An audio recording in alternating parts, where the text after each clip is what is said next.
today. Something we would not talk.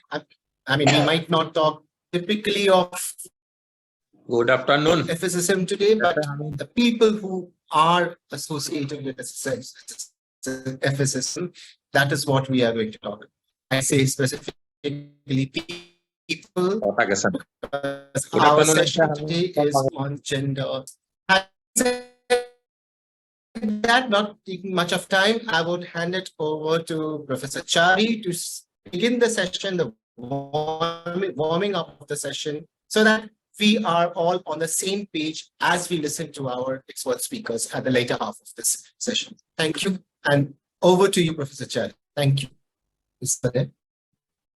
I think, Josna, how was the voice of Dr. Banerjee? Yeah, I was just checking that. Is it my connection? Sir, your voice was little cracking in. Banerjee, sir, you got frozen. You're on mute.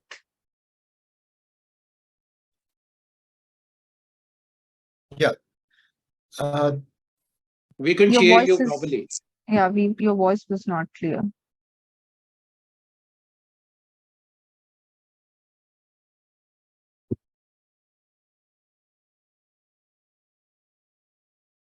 Okay, never mind. Friends, good afternoon. Today, we will be discussing an important topic within the context of citywide inclusive sanitation. It's about gender equity and social inclusion. The definition citywide inclusive sanitation, the inclusion is already built in the name itself. So the question is, what approaches we need to take? What are the basic steps that we need to think? What planning tools we need to deploy? What data we need to collect in order to improve the sanitation outcomes at the city level? So that's a context Dr. Banerjee was trying to set. His microphone is not really working well. So today, what we will do is we will have three speakers, a collective experience of demystifying the concept of gender equity and social inclusion and making it amenable for practitioners. How do we, as practitioners, embrace these ideas and implement in our planning, in our infrastructure creation, in our institutional reforms, is the conversation that we are going to have. Any doubts, any clarifications, feel free to raise and get your clarifications, because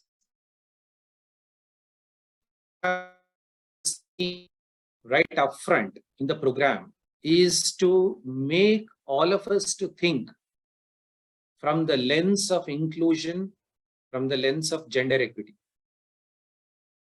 Whether we create STPs, we create FSTPs, we create any of those infrastructure projects, we would start envisioning, we will start thinking about who are the beneficiaries or who are the constituents of this project or investments. Are we consulting the right people? Do we have the right kind of capacities and institutions? So that is the reason this session is positioned right up front. Okay, having said that, let me start with certain, open-ended conversation with you before I hand it over to the experts. So, Josna, can you help me with Yes. With some? Yeah. So we will be questions. using menti.com to have an interactive session. So there are a couple of questions. I'm posting the link in the chat box, and also I'll share my screen. So request all of you to click on the link which I have sent. If not, you can also log in to www.menti.com. And here is the code you can see on the screen. You can type that code. If you are joining from the mobile, you can just click on the link in the chat box. Dr. Banerjee, in the meantime, you can fix your network or you switch over to alternate net. So the first, as soon as you log in, you will be seeing the first question. If you're facing any Just hang on. difficulties, How many of you are there? so people are joining in. If you're facing any difficulty, please post in the chat box.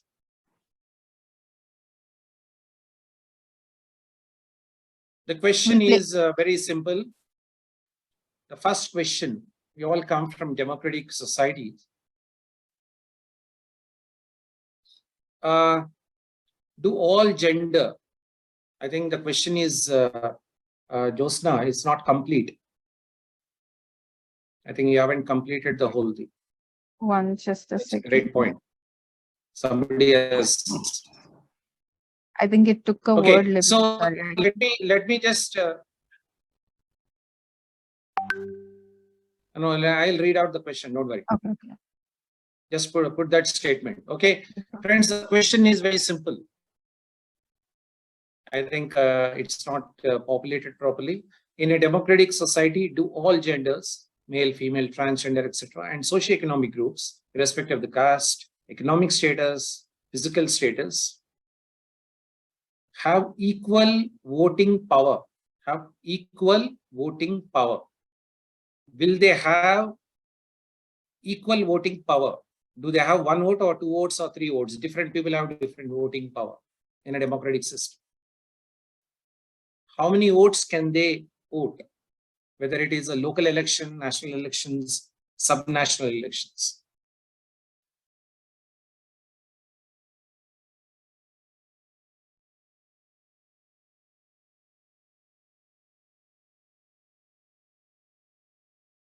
Twenty-seven people have accessed Menti, so requesting remaining participants also to click on the link and give the responses.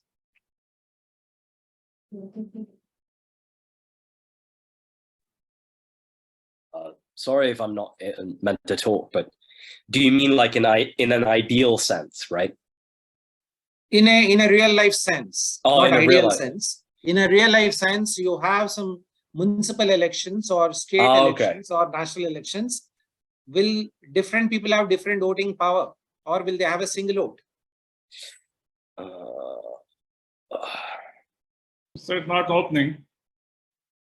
Exercise your franchise. Is it weird if I is it weird if I say that in a democratic sense, yes, but there's always other factors, or does don't worry about illegal voting. I'm talking about the legal voting. Okay. I'm talking about in a real science, 99% it's legal. Maybe there could be illegal voting. All right. Thank you for that clarification. Yeah. Will they have a single vote or multiple votes?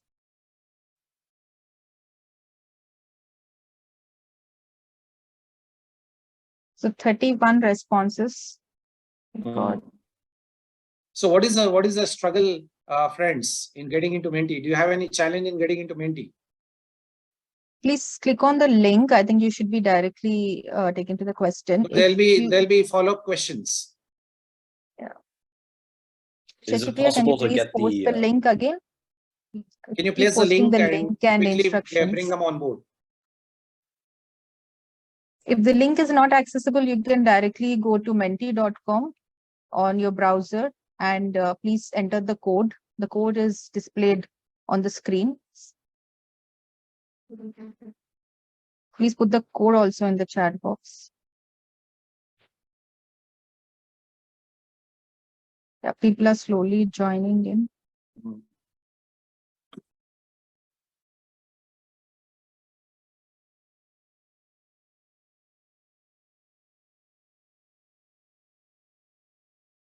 What's a participation? Close to 33. So we got 69 participants, but only 33 could access. Okay, that's fine.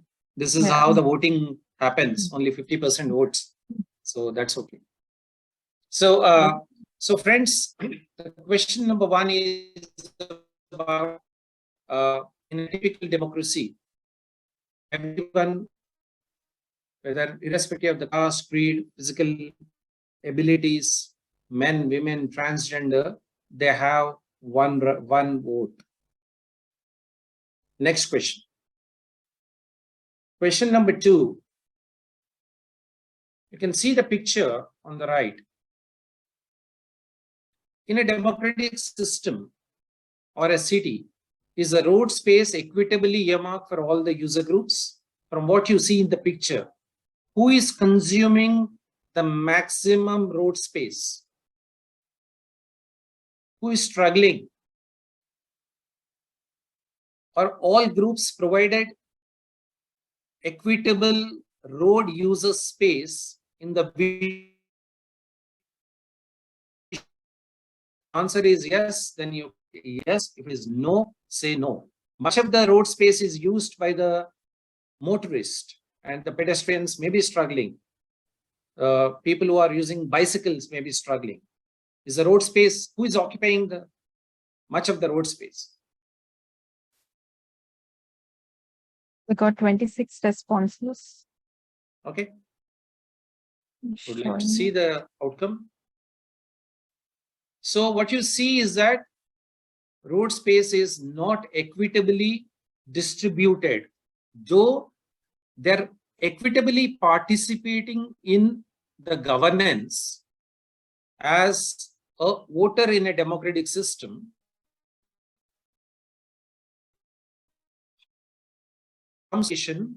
Using road space as an example, it's actually disproportionately skewed towards one particular category of people. Let's move to the next.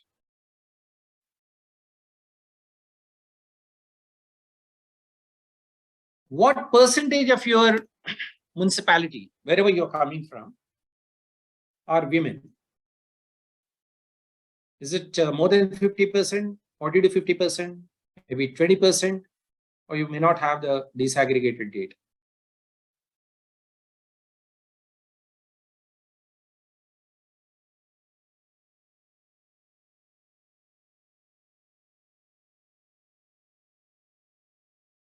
And I'm talking about the real stats, not anecdotal.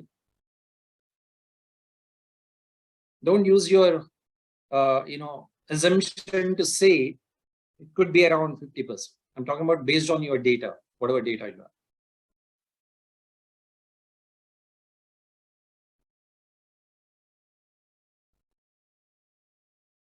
have. Okay. Responses. Yeah. No problem. So what it means is that almost 50% of the demography are women, and 7% of you says that we don't have the data. Now the question we need to think is exactly what we saw in the picture, earlier picture, the road space. The road space belongs to everyone because we have all of us voted for in the governance with equal franchisee. However, likewise, in a municipal context or a city context, almost 50% of the population are women. The question we need to start thinking is, are we allocating infrastructure and resources in the same proportion or in a better proportion?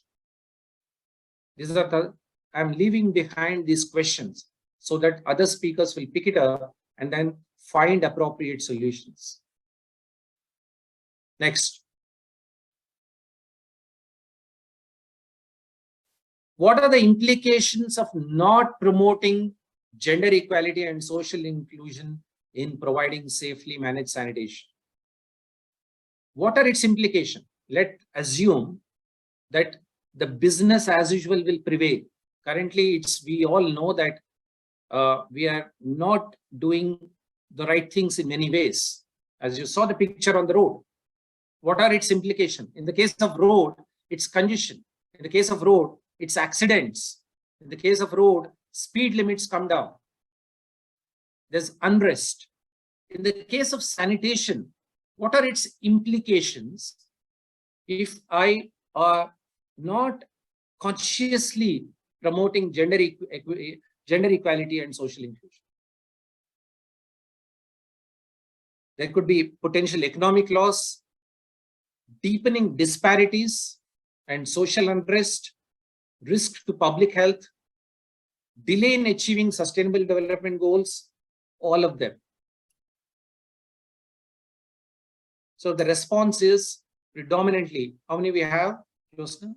24 responses, sir, in that. More are coming. So the point here is that I think you have understood well, if we do not consciously make an effort to address the gender inequities and social exclusions, there could be, in terms of impact on poverty, economic loss, social unrest, there'll be clear divide, and there'll be risk to public health, because you can't deal with public health in a urban context with only one demographic segment. It has to be universal for getting the larger larger public health benefits. Also, of course, delay in achieving SDGs from multiple points of view. So your answer is right. So you know that it is bad. You know that it's happening. The question is, how do we change it? Next. Can the following groups access all the public conveniences in your city? Can you show the picture, Josna, first? Okay. Before you vote, friends.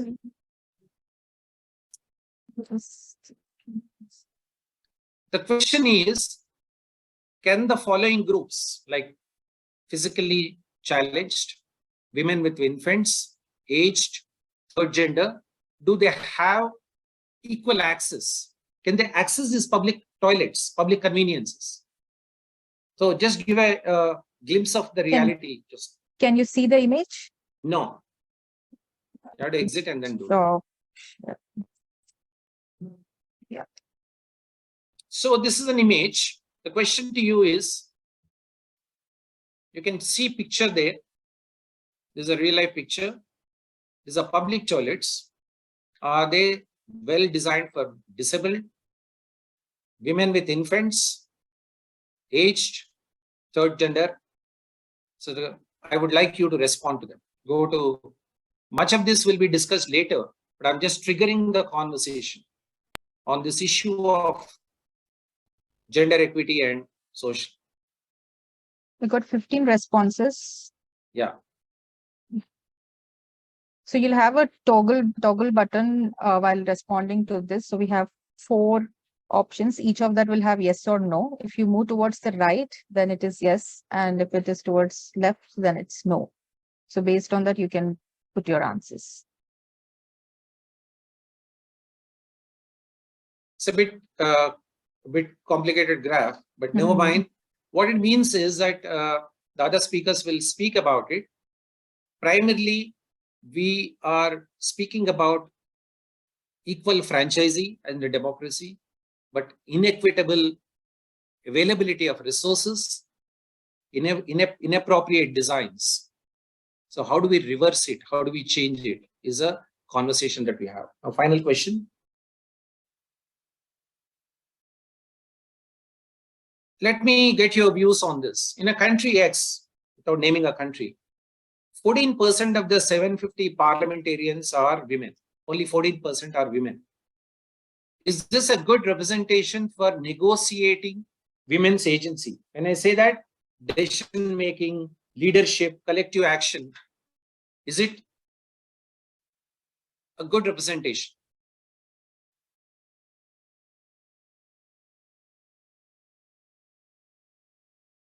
$23 responses.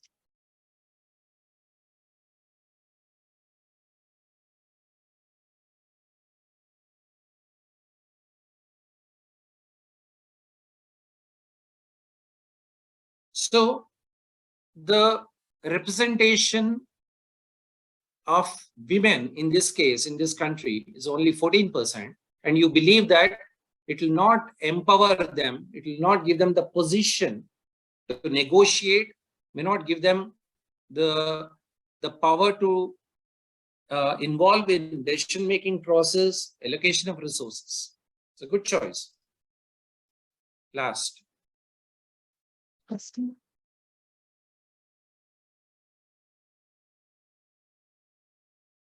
It has 48% women. The CDX, hypothetical city, they have 48% women, 51%, 48% men, 51% women, and 1% transgender population. What percentage of the municipality's sanitation budget should the mayor earmark for girls? Your response would be in terms of numbers. So you have a city which has 48% men, 51% women, 1% transgender. What percentage of the municipal sanitation budget should be earmarked? And earmarking has to be in an equitable way, has to be based on either based on the representation or demography percentage, whatever may be the requirement. Or sometimes we can take more proactive, affirmative actions. What is your thought process? What percentage should be earmarked for girls? I'm not talking about women in general. Wow.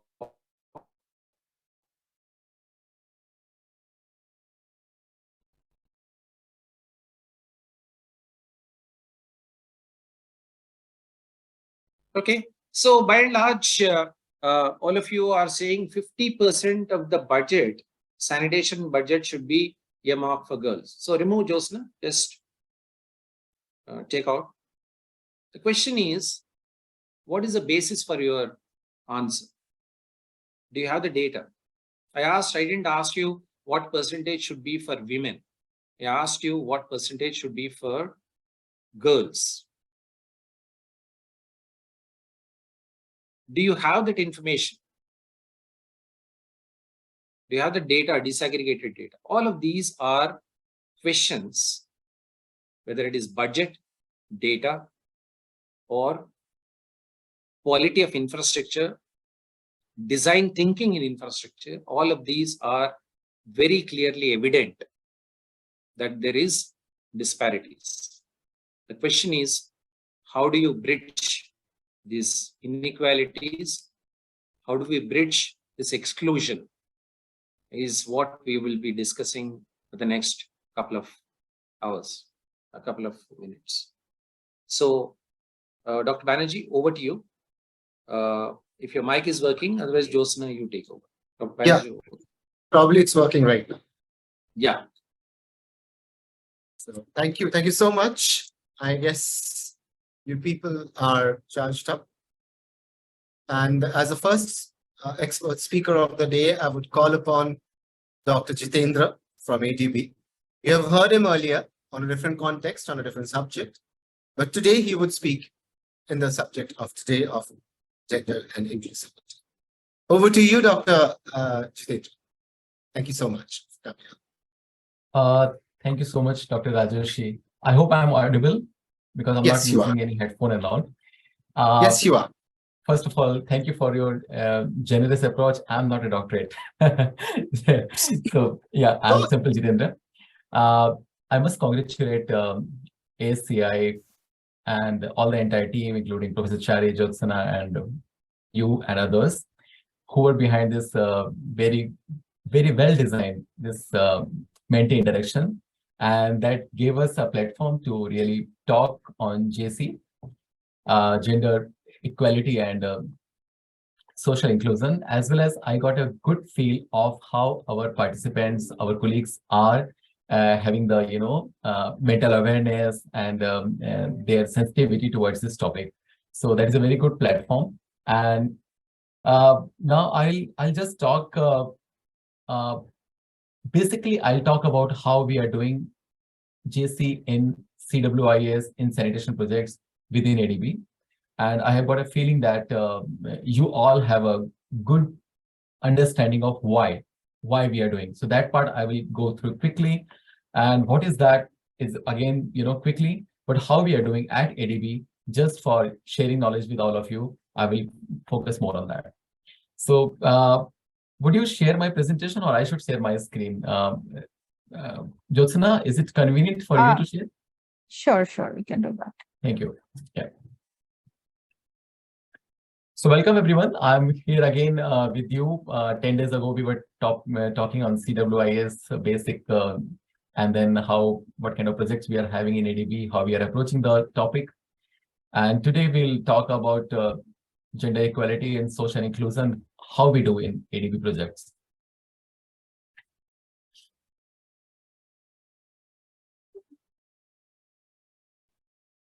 Just give us 1 second. It's all right. Yeah.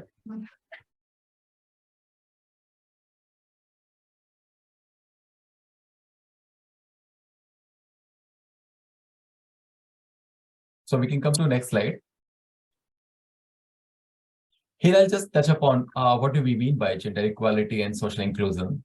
So this reference from UN Women document says that gender equality refers to opportunities for equal opportunities and rights for women, men, girls, and boys. When we come to social inclusion, the spectrum is wider. Here we not only talk about gender, we talk about race and disadvantage based on their race, ethnicity, religion, sexual orientation and gender identity, or disability status. Like you have gone through the one of the questions, I think question number 4, where we touched upon how different people are having disadvantages. We took the example of a simple public toilet. Next slide, please. This is ADB framework, citywide inclusive sanitation house, CWISE house. We discussed about this one in my last presentation. So here again, I touch upon this, that you see the foundation, and then these 4 are the strong pillars of this house and giving the overall citywide inclusive sanitation as a result, and this is the outcome. As you can see, the 4 pillars are based on certain initiatives, and gender and social inclusion, this activity is one of the strong brick in the pillar.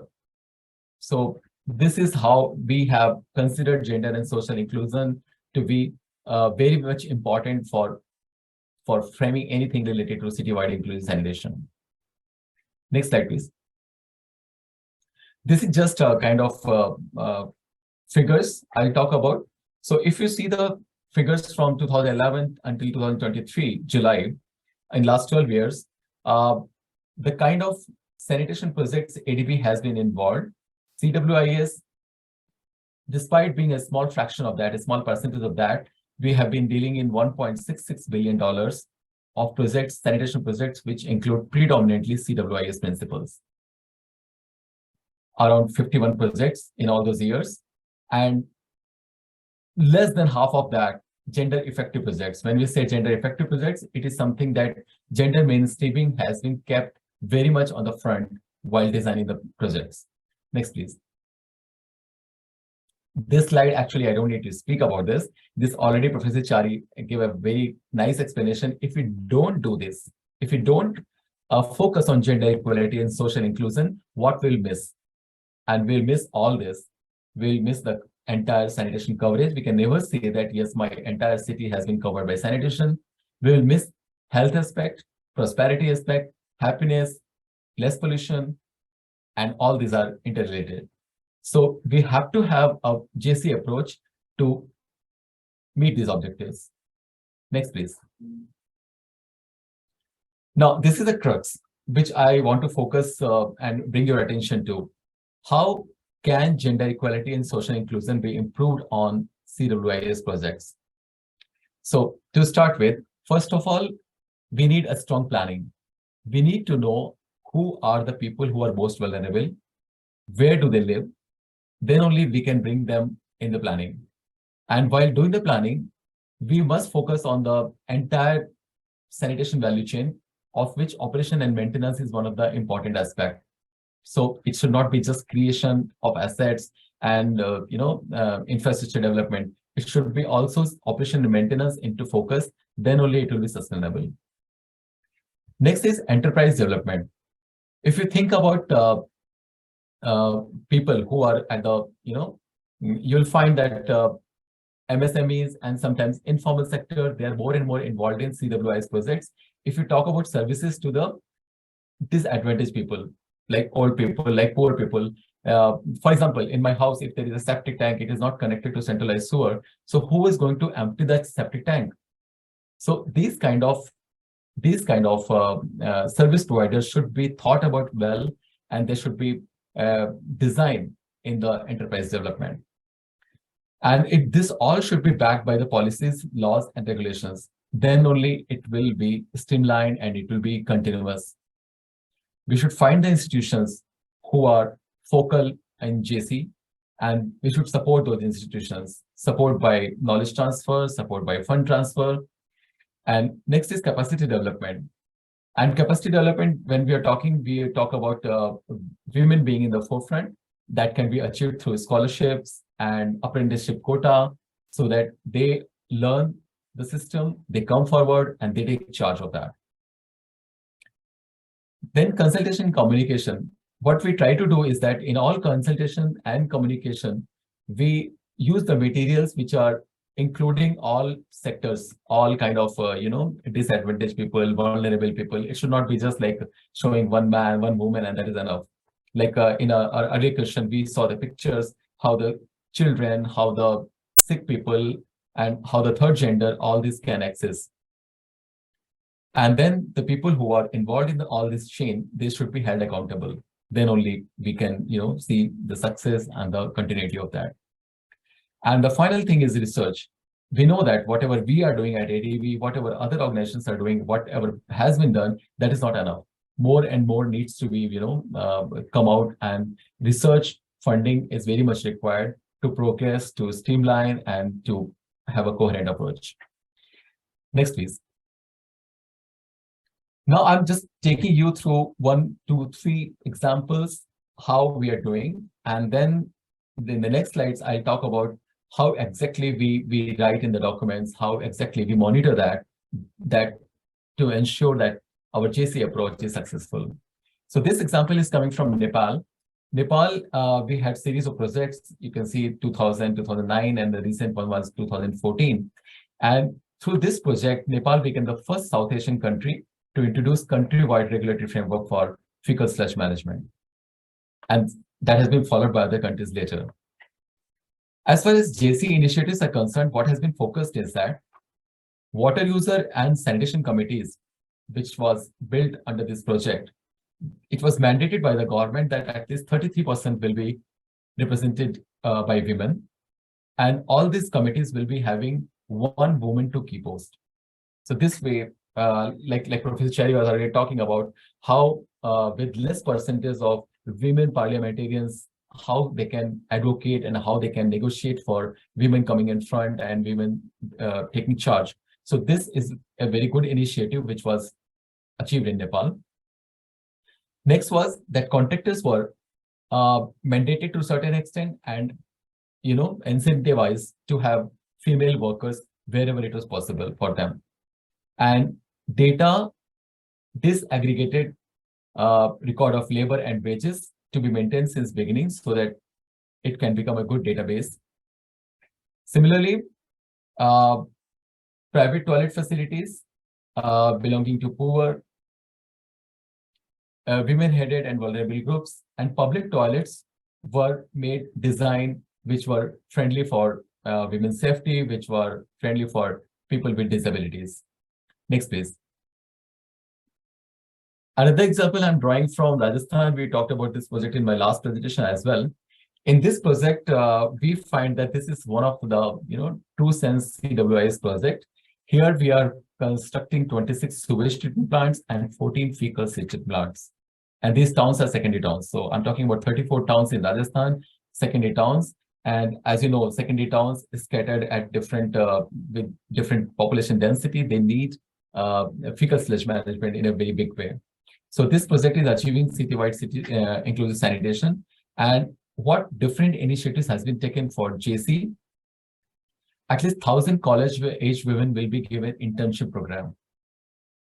around 200 women, including 100 from scheduled castes, they will be given training on the different skills like plumbing, even for your water and sewage related, sanitation related plumbing activities. These women will be available in the towns. And gender awareness training to the people who are involved in the projects, planning, designing, monitoring. And one of the interesting factors was that the MIS system of the project was developed in such a way that this aggregated data is available for review and quarterly progress report very easily. You don't need to ask again and again. The system itself gives the data as per requirement. Next, please. And when I'm talking about Rajasthan, let me talk about Dehradun also, which we discussed last time.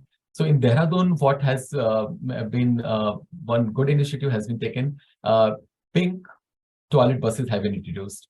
So those buses, because Dehradun is having a hub for pilgrims and tourists coming to Uttarakhand. So in those particular places, people are having different places, and it may not be convenient to find toilets at all the strategic places. So toilet buses have been introduced there. Pink toilet buses, which are run entirely by women staff, and that are meant only for women. So they feel safe, and they have kind of facilities inside, even for kids, diaper changing, breastfeeding, and for use change room, and all these kind of facilities are there. And that will be very much useful for the women coming to the town, even for any kind of activities. This example is from Kolkata, again from India. Here, as a part of Sewage and Drainage project, around 3 lakh people who were living on the side of the canal, as in slums, they were relocated. And while resettlement plan had a very strong focus on supporting the most disadvantaged. When I say that, it means that people who are older in age and people who are having disabilities, they were given ground floors. And at the same time, another problem which was emerging is that people, whether they were living in slums or whatever, when they were relocated, they were kind of losing their social connect. So government introduced and government encouraged to form self-help groups.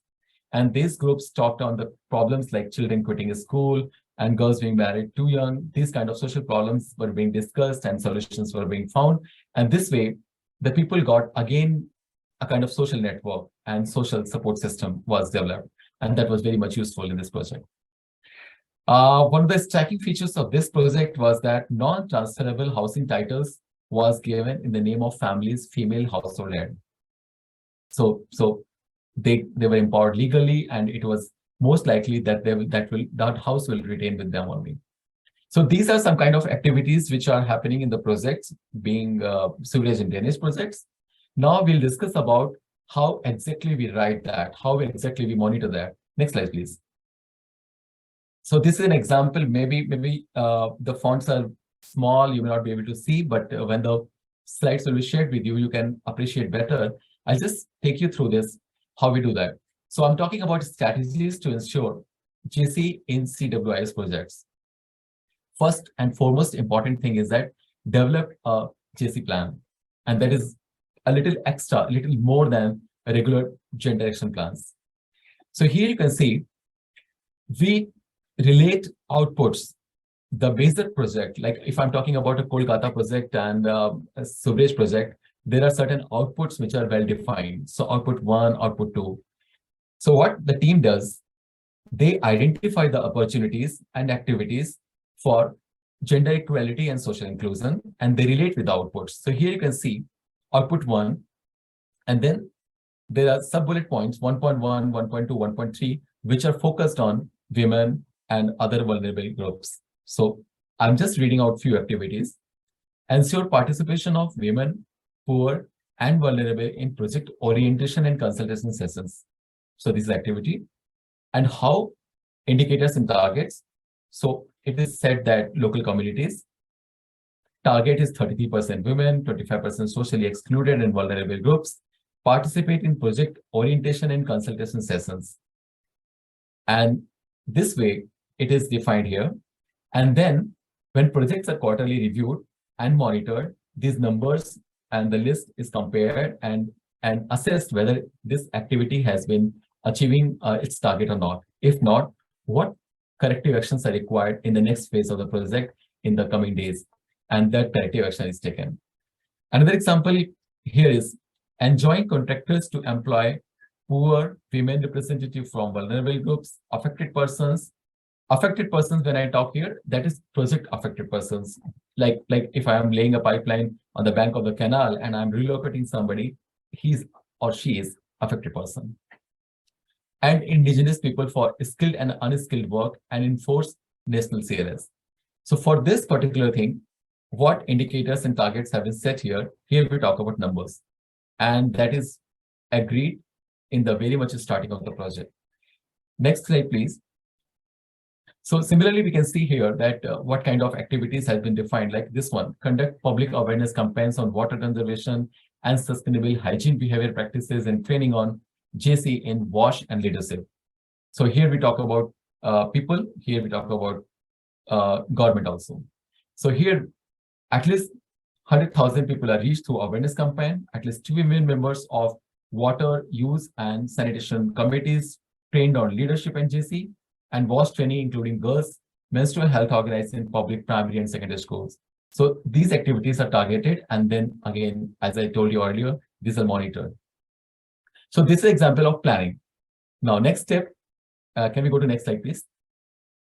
Next steps are to identify the opportunities to partner with and support community-based organizations and NGOs, because only planning and only working through contractors is not going to work. We have to take on board NGOs also who are working in the areas. Third is find JC champions. Often it is found that the developing countries and the governments don't buy the concept of JC. So if we identify a few government officer at senior level or somebody in the system who is a good JC advocate, we can identify them as a champion, and then we may take them along. I think I'm just approaching towards the end. So this is the fourth strategy basically. Professor Chari was again talking about we don't have data. How do we distinguish that, okay, women and girls? So here we talk about disaggregate data. So it is much easier to target and track of effectiveness of JC if data is available. So from the very beginning, we try to focus on getting disaggregated data in terms of sex, poverty, disability, and ethnicity. And last and the most important thing is budget for JC initiatives.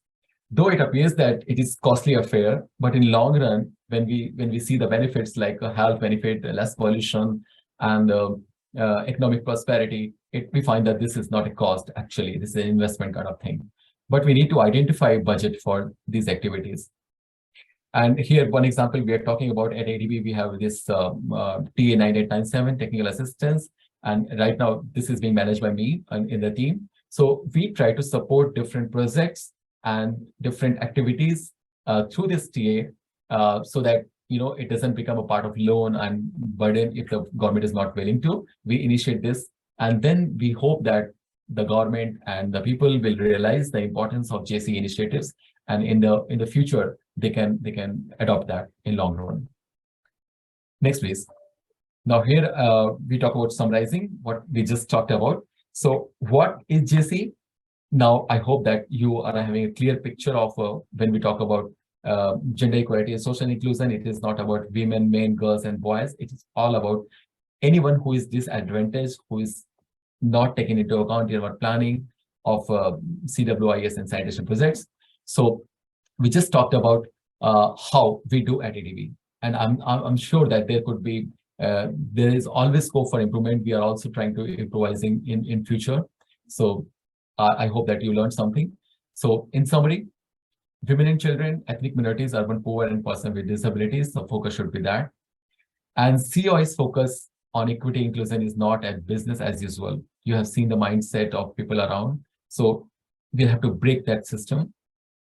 JC refers not only to ensuring access for all to safe, sustainable sanitation, but beyond that. And that includes inequalities and exclusionary structures and practices within sanitation policies. And final thing about budget, about CBO and NGO, we have to take everyone on board, and then only we can meet the objectives. Thank you so much for patientful hearing. And if you have any questions, I'll be happy to get connected in future. Thank you so much. Thank you so much, Mr. Jitendra. That was such informative, crisp and informative talk. I would keep the platform open for the participants to put up any questions if you have any to Mr. Jitendra. You could raise your hand or you could open your mic and speak up. There's one question, Mr. Jitendra, are you there? Yeah.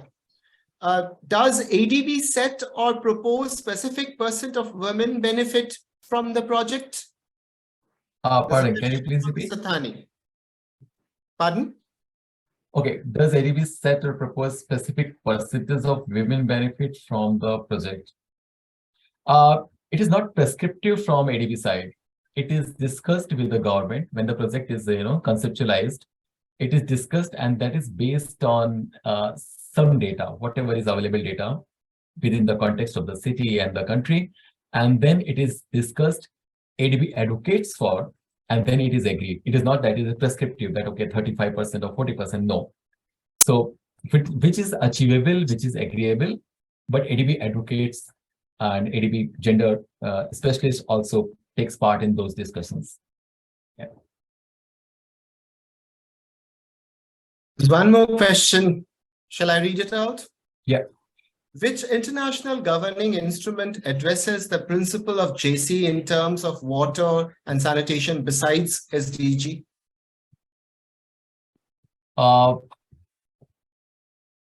Frankly speaking, I'm not aware of any other international governing instrument. There you have an answer. Okay, so joint monitoring program. Okay, thank you so much for this. Yeah, so this joint monitoring program is again being participated by UN, World Bank, and I think UNDP also. Thank you for this answer. Yeah. So moving on to the next part of the session, we would call upon Dr. Y. Malini Reddy. She's been working in this sector and especially in this JESI sector for more than 1.5 decades. She was with us here in ASCII. Currently, she is associated with Athena Informatics, and she works as a director in the South Asian region for the WASH sector. Without much more words, I would hand it over to Dr. Malini. Welcome, Dr. Malini. Thank you. And good evening, good afternoon, everyone. Just now, I'll pull up my slides. I made minor changes. Let me know if you see the slides. Yes, ma'am.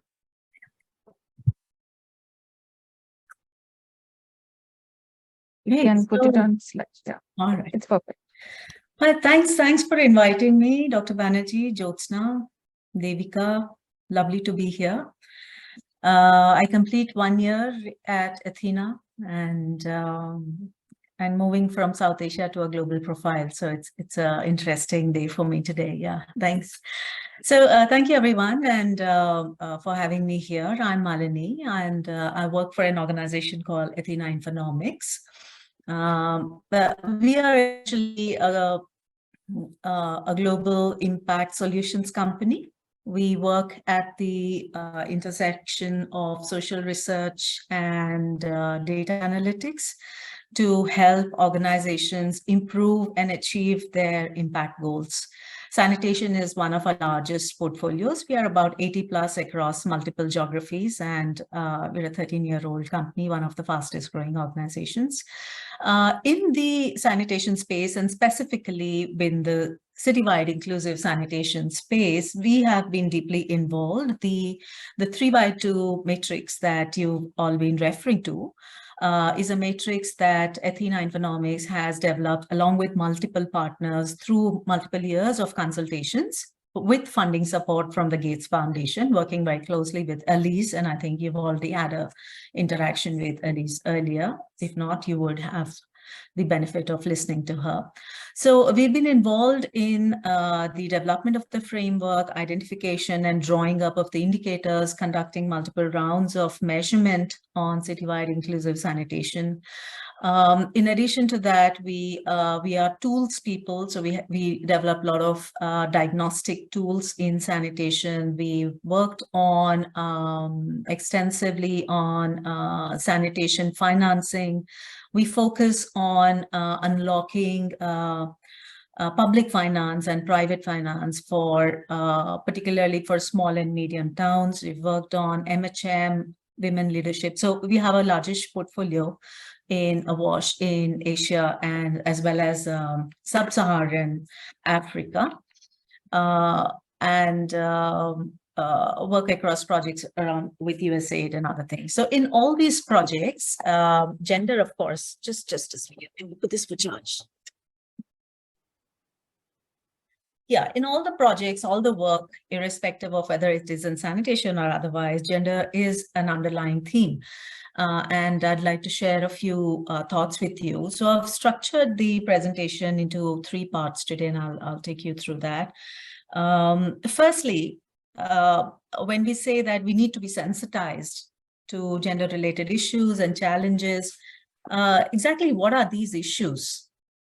I mean, what issues do we as a group of, currently we are 72 members today attending this. So, you know, and you're all practitioners working in the field. Where do you think the insensitivity exists? When we say we need to have gender sensitization workshops, where do you feel the need? What issues do we need to be sensitive about? Any thoughts please feel free to just put it in the chat box or just open up your mic. And what issues would you like people to be sensitized to in gender?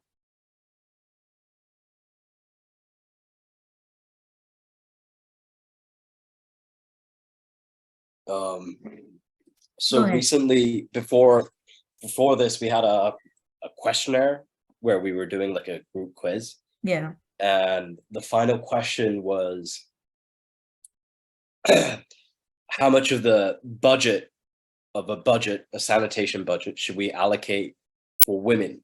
And majority of people, including myself, was 50%. Yeah. And then the conversation moved to, where was the data behind that?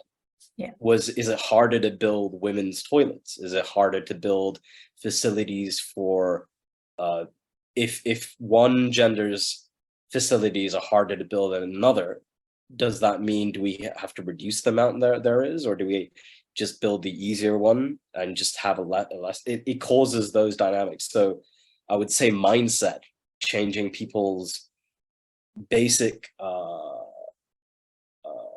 their decisions, their quick decisions, into assuming about gender related issues. So there might not be, we might not know it, or we might like in terms of racism, where you don't realize that you are being offensive, you don't realize that you are actually causing issues or have the right mindset to a certain issue. So it's changing that. That's my opinion. Thanks, wonderful. Do we pronounce your name as Tushita? Yeah, Tushita. Tushita, okay. My daughter's name is Tushita, by the way. Oh, okay. Yeah, it's a male. Yeah, it's called. It's just spelled differently, but yeah. What it means. Yeah, the Buddhist stage of contentment. So yeah, thanks for that. And yeah, I agree with you completely. It's a mindset shift that is required. It's also a lot of stereotypes, like just because you're constructing I was there as part of the entire session, and thank you to Mr. Singh also for his session. So yeah, just because you're constructing a woman's toilet doesn't have to be pink, right? So it's this mindset shift, and it's a lot of, yeah, absolutely, stigma. Thank you for all the comments. Proper awareness of what does inclusivity really mean? Absolutely. Giving a job to a woman does not mean inclusive. Maybe she never wanted it in the first place. So I think it's a lot of issues about what we think we already know instead of actually asking. And that's where Tushita's point about where is the data to back up the decisions that we are intuitively taking. These are some concerns. So when we speak about issues, I'm going to sort of just throw open a few questions for you to say that where are the concerns arising from, Absolutely, Mr. Rahman. We are not talking just about women. We are talking about vulnerabilities, and gender is one of the vulnerabilities. But yeah, here we're talking about a larger part of the society. So, but specifically in terms of gender, when we're saying that, like, when we look at households, rural, urban, poor, or even the well-to-do, on whom does the primary burden of water collection and treatment fall at the household? I think the answers are quite clear to us. On who takes the primary responsibility of day-to-day toilet maintenance at the home? Who has maximum risk of exposure to illness, harassment, violence due to lack of sanitation facility at household or outside? Who is the primary caretaker or caregiver in case of illness of family members, in case of elderly or otherwise? If a child has diarrhea, who's taking time off from work to take care? Who takes decisions related to sanitation, toilet construction, financing? So of the 5 bullets, typically the first 4, the answers would be the woman in the family or girls in the family. Whereas for the last one, the answer would typically be the male members of the family. Again, I'm using the word typically because we are talking in terms of averages here and trying to look at how we can solve these issues collectively. So the point is that if we do not take gender considerations into the sanitation program at the design stage, at the measurement stage, and Mr. Singh has shown how they are measuring the outcomes and impact of their program by bringing in indicators related to GESI. So if we don't build that into our programming right from the beginning, we would never be able to measure anything in terms of where are we in the baseline. We would never be able to take affirmative actions in terms of policies. We will never really be able to assess the impact of the sometimes very discrete interventions taken with very, very well-intentioned discrete interventions, which at a later stage tend to get combined into a big impact, but we may not realize because all programs cannot be so well thought out. So we do take measures incrementally, but as long as we have a sight on an outcome, and that was a very good question one of the colleagues here had placed, that do you keep a percentage of women who should benefit? And that's a very typical USAID kind of monitoring thinking, where you say that X percentage of the beneficiaries should be women necessarily. So yes, that's a very good indicator to keep in mind as you're strengthening your programming. Now, Trishta, did you want to say something? Yeah, I saw you open your mic. Okay, so a city planning for equal number of toilet seats. Now, this is that question and the discussion you had about how much budget one should allocate. And I just want to, I'm glad I brought this point and we could discuss further. But when a city is planning for equal number of toilets for men and women in public sanitation units, would you consider that to be a good example of gender equity? You don't have to answer this because you've already answered it in the poll. Most of you said 50%. I want to show you a picture and just recollect. Most of us, of course, go to malls to see movie theaters and all that. Where do you find the queues to be longer? Outside of women's cubicles or outside the men's cubicle? You would find the queues to be much longer outside the women cubicles, despite having equal number of toilet seats, because women just take more time because of the way we are biologically, by the way we dress.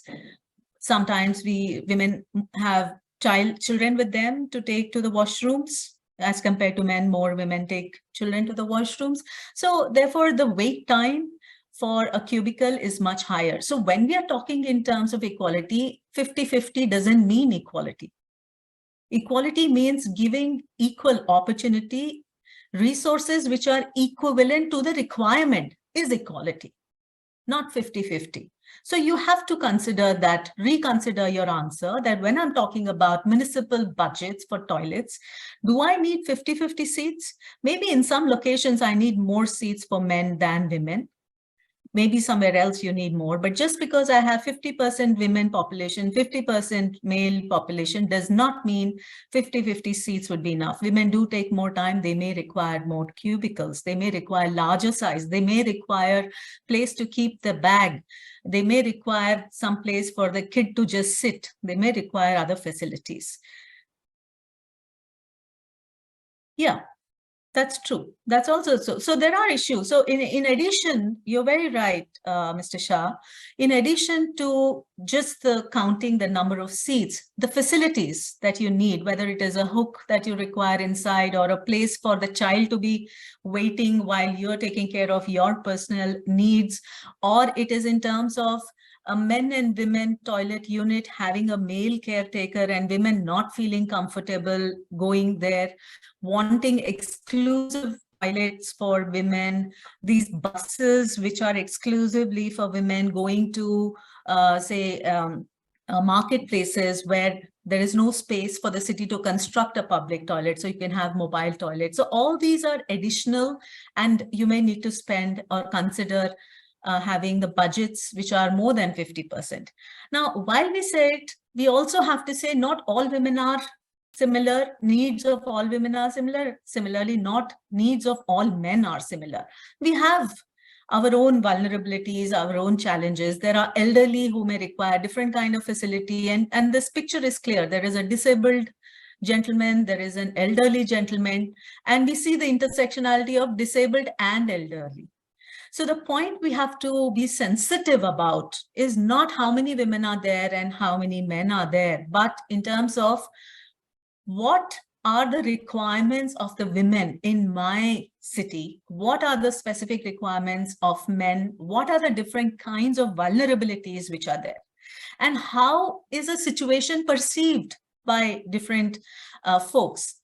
So if I have a male caretaker, as a city, I feel I have a caretaker. And he is sitting there and collecting money and ensuring everything is clean, but a woman is not comfortable. I have a toilet which has a lighting facility. It may be dimly lit, but you have provided lighting facility. Some are comfortable, some may not be comfortable. So I think these are the things that one needs to be sensitive about. We need to understand that we can't look at things in silo. Just a woman cannot be considered vulnerable. A woman who is a widowed woman running a household on a single income is definitely vulnerable. So just because I'm a woman, I'm not vulnerable. My income level, my education level, everything put together determines the extent of my vulnerability.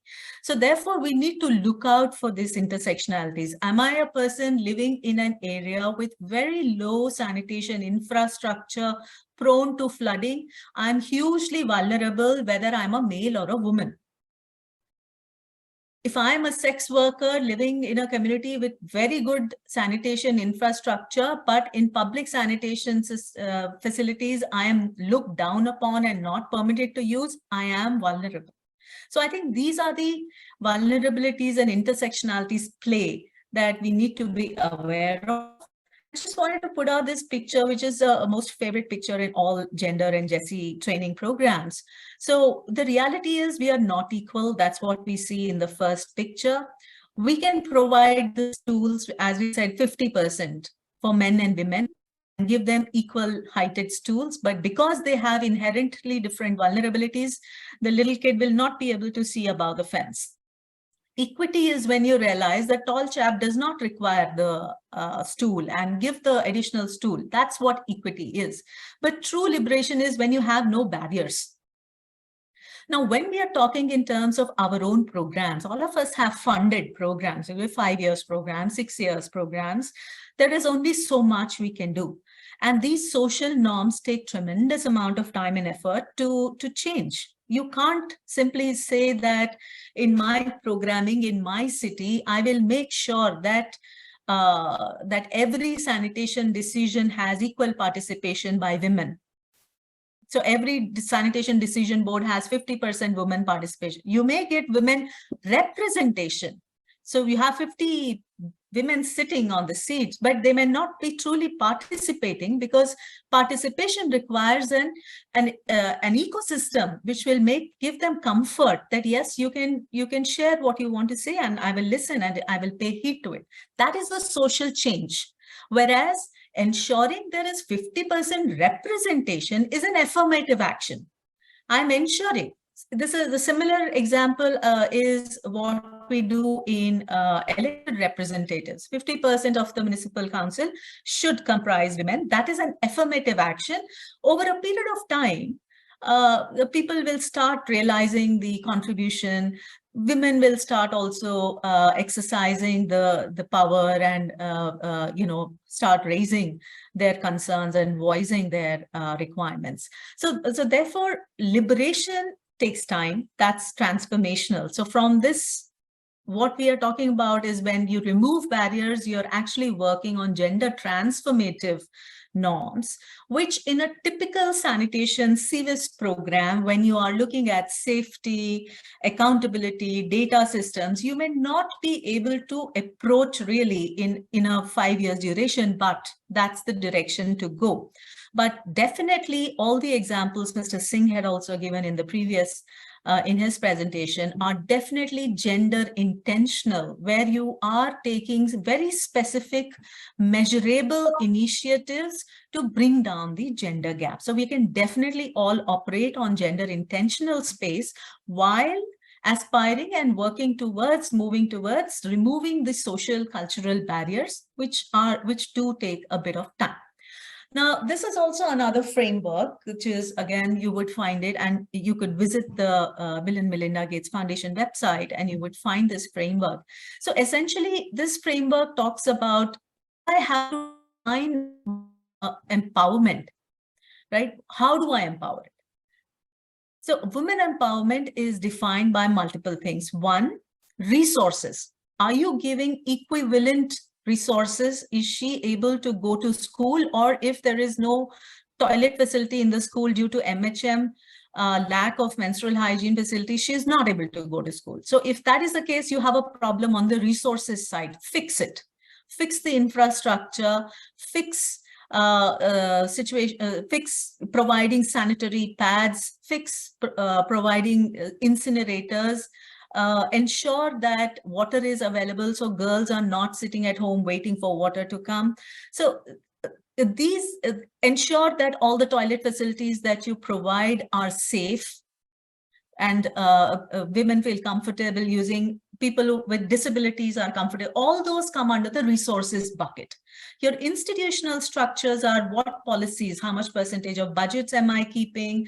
Am I ensuring there is a seat on the decision-making and all that? All those come under the institutional structures, guidelines that I am taking, and how I'm changing the family structure, how I'm encouraging people to be more participative, inclusive, all that comes under institutional structure. That's the second bucket. The third bucket is the agency, where you have equal participation in decision-making process, not just employment, but decision-making as well. So these are broadly how you could potentially look at your own program and say that, well, in my program, I'm more focused. I seem to be more focused on resources. I need to look at institutional and agency as well.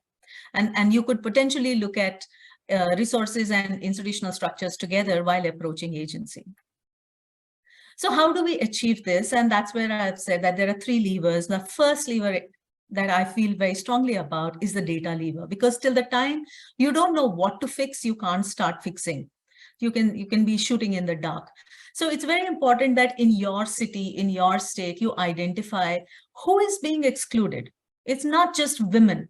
It could be that you're along the coast and there is a huge community of fisher folk. Apologies for using fishermen there. It's fisher folk. And they have to go, they don't have toilets at home and they have to go for their fishing early in the morning at 4 o'clock. They are the most vulnerable. They're also vulnerable to climate changes. Do we provide them with toilet facilities? They're construction workers. So therefore, it's important to figure out in your city, get data on who is excluded, how many people are excluded. Do I place mobile toilets there, or what kind of sanitation facilities do I have to provide? Do they have proper pits, or is it going into the water body? The fecal sludge, is it being contained or not? So this is the structure that we had used to conduct vulnerability assessment in Andhra and Telangana, where you are mapping different areas. This was done for slums, of course, low-income communities, on two parameters. One is whether there's high amount of social exclusion and high amount of infrastructure. So there are areas where both infrastructure is highly challenging as well as social exclusion. So SC/ST colony or scheduled caste community living in a very area where you don't have road access, or it's a very high water table and prone to flooding, that will be on the top right, which is the red section, and that's how you prioritize. Because if I have, like, take a city like Warangal that you may have seen the video of 180 slums. You don't have budgets to start with improving sanitation on all 180. You have to choose your battles and you have to plan it. So that's where your city sanitation plan should be an incremental plan, where you say in the first year, I'm going to tackle the most vulnerable areas, which are, say, 10 in number, and year 2 I'll tackle the pink ones, and the year 3 I'll go with the lighter pink ones. So that's how you sort of use this to collect data on vulnerabilities and also use it for decision making. So it's not just collection of data. This is another approach that you could use. This is developed by Emory University. Athena was a part of this process. It has been tested across the world. The scales are available readily for use. Now, the scales means, for example, under agency, for decision making, there are a set of questions. Some 6-7 questions are there. Already existed, tested, the scales are standardized. So, for example, in your first year, you are taking some initiative to say, I am going to ensure that women play an active role in decision making. For conducting your baseline, you don't have to develop questions. Just go to this decision making, take those 7 questions, do your baseline, and that's your baseline. And you can use it for midline and endline. Similarly, each of these that you see, leadership, collective action, health, privacy, security, each of these are separate scales, and you can use each of these independently. Just type news. There is a website on it, NUSC, and you can, this is open access, easily available, and you can use it. And they also have a separate section on menstruation that you can, so if you want to do a baseline and endline, you can do that. It's been tested across, and yeah, so this, I just said that you could use each one of them separately and monitor the progress over a period of time. So data becomes extremely important in terms of to be addressed, and how do I measure it, and use the data for decision making. That is the intention with which we collect data. Second is planning for equity. Now, when we're saying gender and social inclusion, it is not just about men and women, but it is about being pro-poor, right? Pro-vulnerable. So how do you plan for this? Now, there are 2 approaches. One is a tool. There's a tool that Athena has developed, and it is, again, funded by the Gates Foundation. Again, it's open access. It's available free. You can just go to the website. You'll have the access to the slide deck. You can always go back to this.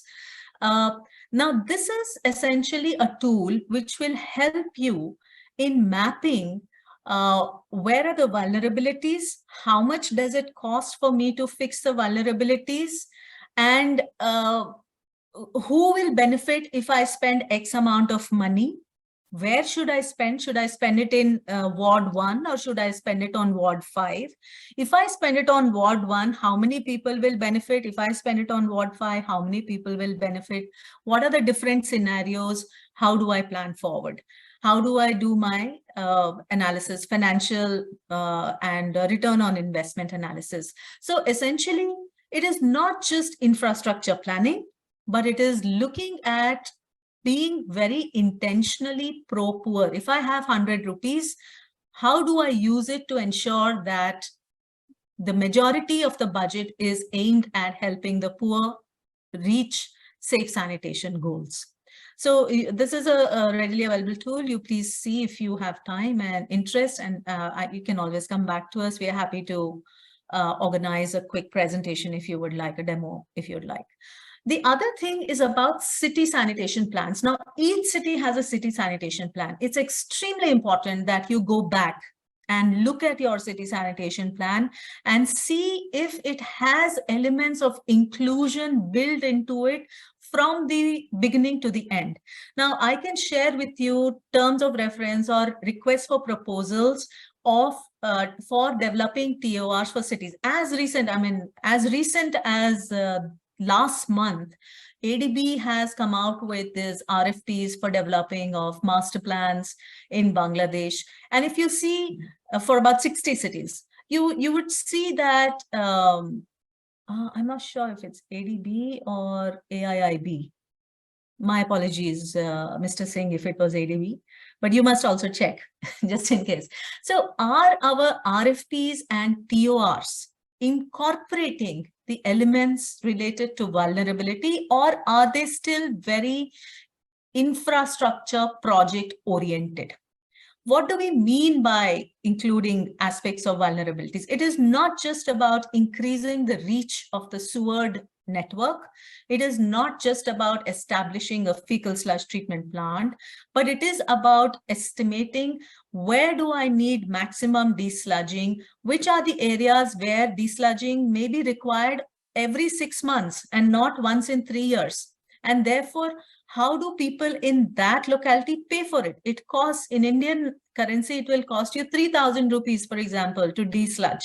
And there is one locality where people can stay without desludging for 5 years because it's a high, it's a dry and low water table. And there's another one which people have to desludge every 6 months. So it's 3,000 Indian rupees every 6 months. How do they bear the burden for it? Is the city plan incorporating? Are you budgeting for it? Do we require additional services? Do we have people for it? So I think it's important that you go back and look at your city sanitation service plan, not just from women equality lens, but also from pro-poor inclusion lens. The guidelines for this city sanitation service plans are under development, again funded by the Gates Foundation. In a month's time, they'll be out. We'll be very happy to share it with Jyotsna and Dr. Rajeshri for sharing forward with you. But there are 8 points which you must look at. Measure your costs. Dr. Rajeshri, am I crossing my time? Yeah, give me 2 or 3 minutes. Yeah. Okay, the last one is interventions, and I think Mr. Singh has already covered a lot of it, and these are just examples. So the interventions that you could take could range from having a specific gender budget. It could be what we just discussed, ensuring you have inclusion and gender lens within your sanitation plan. It could be in terms of infrastructure improvements, specific behavior change campaigns, and these are fabulous examples that you may have already seen. One is exclusive toilets for women, mobile toilets, making the infrastructure women friendly, having women caretakers, ensuring it's disabled or friendly with ramps and wide access. Third gender community specific special toilets, exclusive toilets for them, as well as providing opportunities for them to be part of the service delivery process. These are some good examples of having meetings where women are called and their concerns are heard and documented on a monthly basis. This was done in Narsapur and then taken up with the council and the commissioner for implementation. And these are women not just in lower end jobs, which are like low paying jobs of toilet maintenance, but also on the engineering side. So the two fabulous smiling ladies on the right side are actually engineers, and Shashi is already there on today's call, part of ASCII team. How do you bring women into a position where they are actually business women establishing fecal/treatment plants, in addition to, of course, providing opportunities for being employed as operators of treatment plants? Menstrual hygiene projects. This is a range of ways in which you could engage women in the sanitation value chain, whether it is in terms of decision making or being an integral part of data collection and monitoring. The SHG groups that Mr. Singh mentioned, they could very well be involved in playing a critical part in the data collection process in addition to service delivery. So these are the range of activities that you could potentially look at for employing women in the sanitation value chain. These are examples from Odisha. We have a colleague, I think, was supposed to speak about Odisha's incident. I thought I would bring in. So Odisha has done a lot. And the reason why I bring this example is that they have come up with very concerted policies, integrating solid waste and liquid waste, bringing women into the forefront on various sanitation activities, contributing to their dignity, livelihoods, and confidence. And it's emerging as a role model, really, for women engagement in sanitation. The institutional, these are my last two slides, Dr. Rajeshi, sorry. The third lever is institutional measures, which is really your policies and guidelines. And there are some interesting examples that you could look at. Uganda, for example, I mean, of all the gender strategies that I have looked at, I found the one from Uganda quite compelling, and you might want to have a look at it. Drafted very simply, and they have very specific targets, measurable targets. So you might want to have a look at that. The other one that I'm very proud of is one from my organization, where how do we bring women into the sanitation decision-making fold? What are the barriers that they face? And how do you handle that? Is a report in the context of Kenya that was done. And there is also an alliance that is called the NFSSM Alliance. Many of you may be aware. It's slowly growing to becoming a regional alliance. There you would find a document which provides you a checklist. So the document is titled Inclusive Sanitation, Way Forward for Cities. So it provides a detailed checklist on citywide sanitation to see whether the approach that you're taking for planning, thinking, documenting, is it inclusive or not? So it becomes like a ready reference. It's a little involved. It's quite a few items on the checklist, but it's a good checklist, and you might want to visit this and benefit from that. So in conclusion, Malini, we had shared this checklist actually as a pre-read to our candidates. Wonderful, wonderful. So, so just to reinforce then, please read it. Yeah, so just to conclude, we are looking at how goal number 5 of SDG, which is gender equality, and goal number 6, which is clean water and sanitation, how do they come together? And unfortunately, even in JMP, you do not have clear indicators to measure gender equality in sanitation. So in fact, we've just put a proposal together, Athena and Emory University, for developing those indicators for inclusion in JMP. But as of now, there are indicators for measuring goal 5 and for measuring goal 6, and one needs to look at them together. So 3 takeaways from the presentation. 1, there are critical activities that we have to take for accelerating progress. One is strengthening meaningful participation beyond just representation. Second, transforming infrastructure and service delivery so that there are gender equity and there is also social inclusion. And third, improving data on gender and WASH for effective planning, monitoring, and decision making. So these are the key 3 takeaways from my side. Thank you very much, and apologies for crossing over the time. Not at all, not at all. Thank you so much. Yeah, the floor remains open for questions to Dr. Malini if you have any. If not, we have very little bit of time. We would switch over to while Dr. Malini, if you can take up the questions if they are coming up on the chat box. Sure, I would sure. call Yes, upon Sir, there's a hand raised by Mr. Frank. Can we take this and then we'll Yeah. call? Frank. Yeah, you can go ahead. Yeah, please.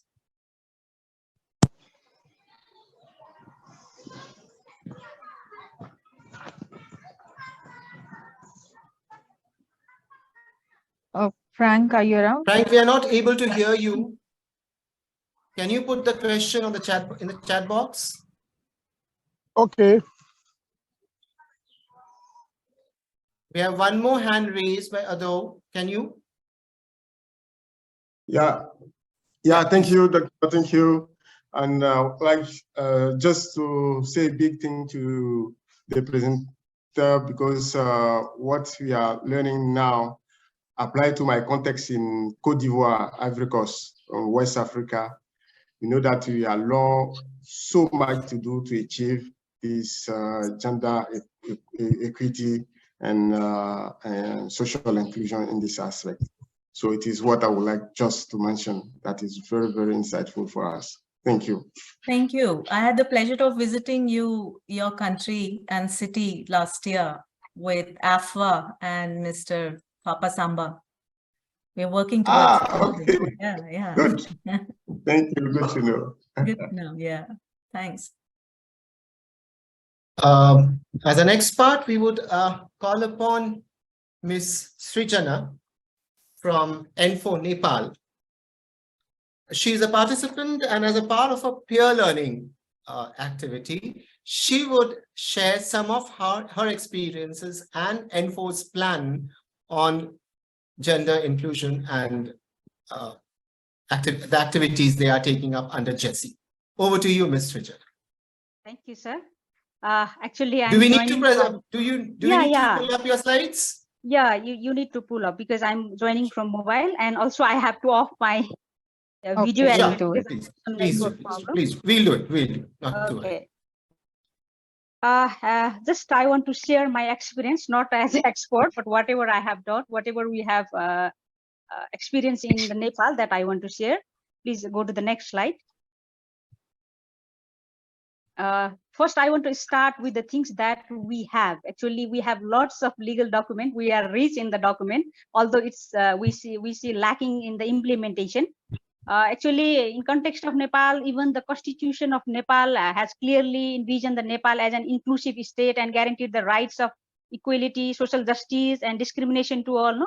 And we, even the Constitution of Nepal is a significant milestone for the promotion of JC to ensure equal right for women, the poor, people with disabilities, gender and sexual minorities, as well as people living with geographically remote areas and other excluded communities. This is the very good thing that is clearly mentioned. Like other thing that we have lots of other document like the National WAS Sector Plan. It has also clearly speaks about the WAS and even the mainstreaming parts in the WAS sector, even in while building the infrastructure, also the user friendly. It has very clearly mentioned. Not only that, currently the WAS joint sector review is ongoing. It's in the process, and even in that review process, the JC is one of the thematic group, and from there we are trying to find out the issues on the WAS sector. What are the issues that are in that is lack in the WAS in the JC sector? That is also is ongoing. I think this will give the good recommendation for the upcoming planning as well. And one next good thing is like Nepal ranks highest among other South Asian countries in political empowerment dimension. If we see in superficial way, we see in the very good position. But in the field, please go to the next slide. Please go to the next slide. Okay. But if we see from our sanitation perspective, I'm going to very specific now. Just we had compared this our CV's framework and the global indicator earlier. Our madam has also mentioned, and we have this LISA assessment. It is in the context of Nepal I'm speaking, the government of Nepal has introduced an innovative tool of institution performance assessment mechanism that we call it local government institutional self-assessment LISA. And this LISA is a web-based performance assessment system which is supposed to help the local government to be more efficient, transparent, and accountable. And for this, the Ministry of Federal Affairs and General Administration, they have forwarded this document to the municipalities, and every year they have to assess themselves. And in this assessment, there are 10 specific thematic area and more than 100 indicators are there. And if we compare that existing performance evaluation checklist, and if we evaluate with our LISA, this CVS indicators, most of them, they are somehow, it's very correlated, and very few are also missing. Like in if we talk about the equity component, 3 components are very matched with that LISA component. Likewise, in other also we see very similar things. Just what we want to do is, within the existing mechanism, we want to feed this CVS approach in their system, so that they will approach and they will implement it very easily by the government. What we are trying it, but the sad thing is that in LISA, it speaks a lot about other components, social inclusion, participation of women, addressing the marginalized community and other things. But the single word, it has not speak about the sanitation, only it has speak about the water. So we have to advocate for addressing the sanitation in this document, then it will be helpful for us, and we are working for it, and we are also trying to do advocacy through the Muhan in the Nepal. Let's hope what it will be. This is the context it is happening. And the biggest, please go to the next slide. Please, yeah, the biggest challenge in context of Nepal is the section, the sanitation, who is leading the ministry or the unit or whatever in the province or in the municipality level. The situation is like the sanitation lead units and ministry, they are in the one direction, and the JC lead sections and this minister are in the other direction. They have their own budget, and they are facing from the different phase, and our lots of resources have been invested in the field, but we didn't see the very inclusive investment of the budget in the field. Actually, what we want and what we are expecting is like they should be face to face, and they should collaborate with not only the sanitation sector, but also with the education and health. If they these two minister or these units, they will collaborate each other, then the budget, it will be in the minimized and it will be utilized in the proper way, and the people will accessible, the targeted people, they will get the accessible from both things. That is the thing, and this is the biggest gap in context of Nepal, and we need to work on it, and we are working also. Okay, please go to the next slide.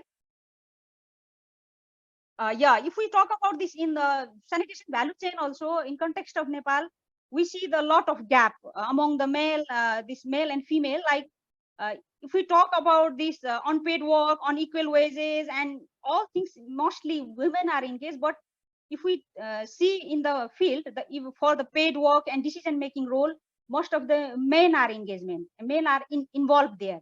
And in context of Nepal, this LGBTIQ communities, it is not much more speaks in the sanitation sector. It's just started, and even for this waste collector and other sanitation worker, it is just started, but they are not actually directly involved. This is also our biggest challenge.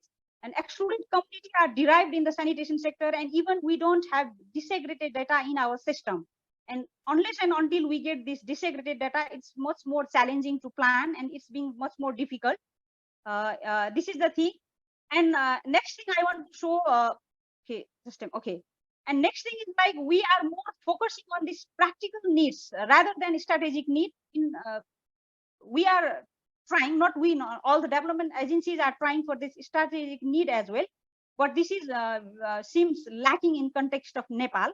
And if we see this global gender gap report also, please go just a slide.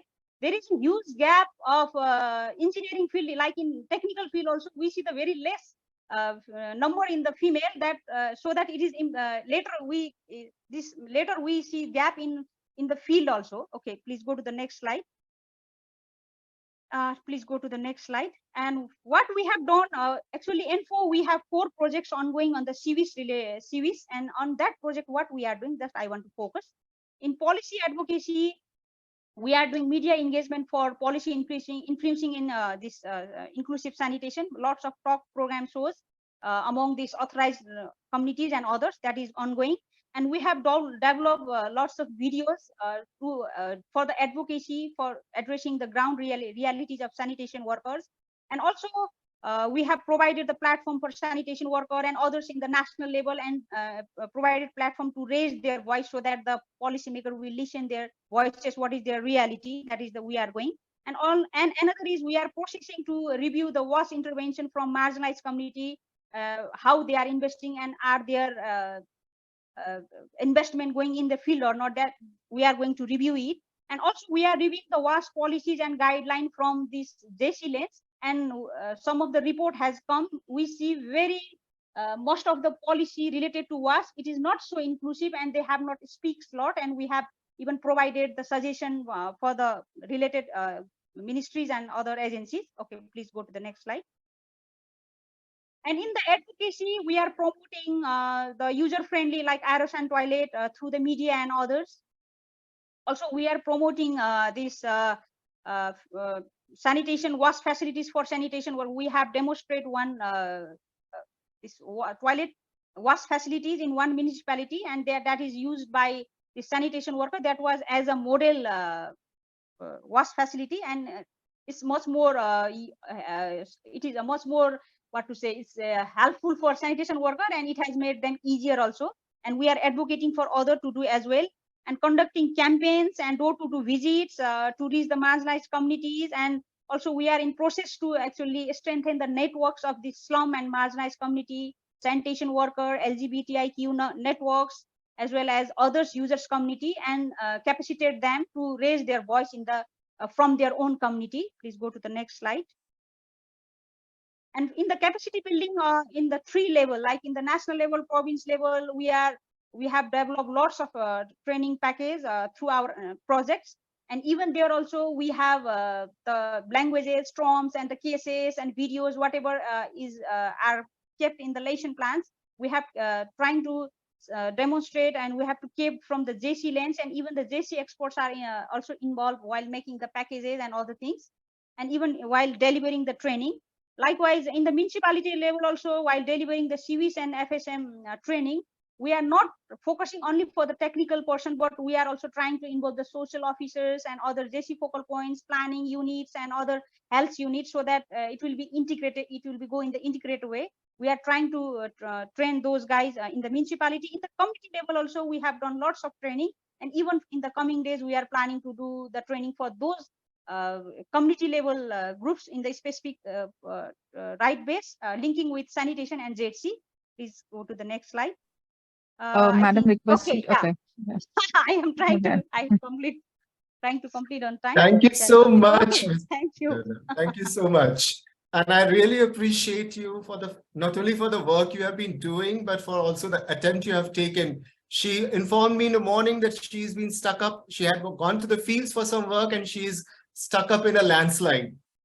And she took up the scope to present her talk also. I really appreciate that. Thank you so much. And as a part of our conclusion, I must thank Dr. Malini. Should we take some questions, sir? If there are any pressing If there are any, of course. One or two. Yeah, sure. Frank, did you put up your question? Are you there?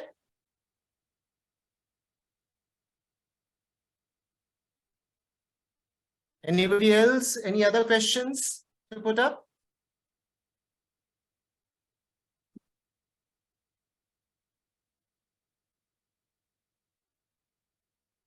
I think we should write it down. Yeah. No, I know our questions will come up some half an hour later in our WhatsApp. They do come in. So that's how it happens. So thank you, Dr. Malini and Jitendra Ji, for your fabulous presentation. Thank you so much.